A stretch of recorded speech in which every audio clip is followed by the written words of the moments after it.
Melawan lupa membuka mata anak bangsa, peristiwa Jenderal Herman Rudolf Kohler yang gugur di tangan sniper Aceh. Bersama tim Mu'alim TV dan saya Raihan Putri akan mengupas tentang Jenderal Belanda. Oh God, ik bin getroffen. Demikianlah kalimat yang diucapkan Jenderal Herman Rudolf Kohler saat timah panas menembus jantungnya setelah sebelumnya menghujam lensa teropong.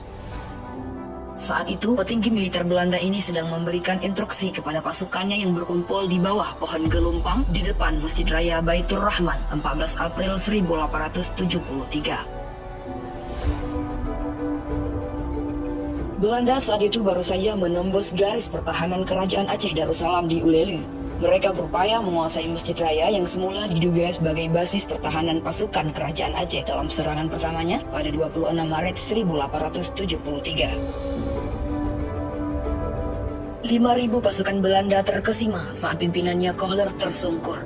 Darah segar mengucur dari balik dadanya. Pasukan Belanda tidak mengetahui persis bagaimana jenderal mereka tertembak di tengah ramainya prajurit. Peristiwa yang menghebohkan Eropa ini kemudian menjadi misteri. Tidak diketahui siapa yang melepaskan timah panas ke arah Kohler saat itu, hingga akhirnya seabad berlalu.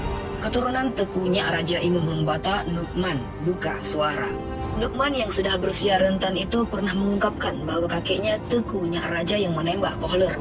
Dia merupakan pimpinan pasukan sniper kerajaan Aceh Darussalam yang mengendap di lokasi Masjid Raya Baitur Rahman usai pasukan Aceh dipukul mundur Belanda.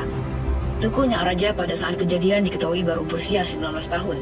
Darah mudanya yang masih panas dan jiwa patriotnya yang begitu tinggi untuk tanah air yaitu Aceh. Tengku Imam Lumbata atau Tekunya Raja memang dikenal sebagai salah satu pejuang Aceh di masa agresi Belanda era 1873. Ia merupakan seorang pemimpin kemukiman Lumbata atau seorang ule balang putra Tengku Syekh Lumbata. Kemukiman Lumbata kala itu dikenal sebagai daerah Bibur, sehingga membuat kawasan ini memiliki garis komando langsung ke Sultan Aceh yang berbeda dengan Sagi, Kampung, dan Mukim. Meskipun demikian, status kedudukan pimpinan kemukiman ini setara dengan Panglima 3 Sagi lainnya.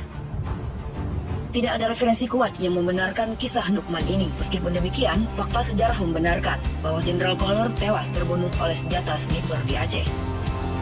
Ada dua hal yang mengemparkan internasional saat itu. Yang pertama sekali kasus terbunuhnya Cornelis de Houtman oleh Laksamana Malahayati, dan yang kedua kasus terbunuhnya Jenderal Kohler. Ada satu bab khusus yang membahas peranan Tengku Imam Lumbata dalam kerajaan Aceh Darussalam dan perang melawan Belanda.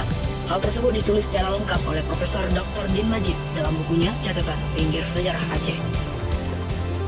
Sama halnya dengan sumber lainnya, Nak Bahani tidak mengetahui secara persis bagaimana Tekunya Raja Imam Lumbata meninggal dunia. Dia menduga Imam Lumbata tewas dalam pertempuran melawan Belanda yang lokasi kuburannya hingga sekarang belum diketahui. Meskipun demikian, Tengku Imam Lumbata sangat layak mendapat penghormatan dari pemerintah Republik Indonesia, yaitu sebagai pahlawan nasional. Namun yang terjadi adalah sayang seribu sayang, sejarah itu dan nama beliau tidak masuk ke dalam daftar tersebut.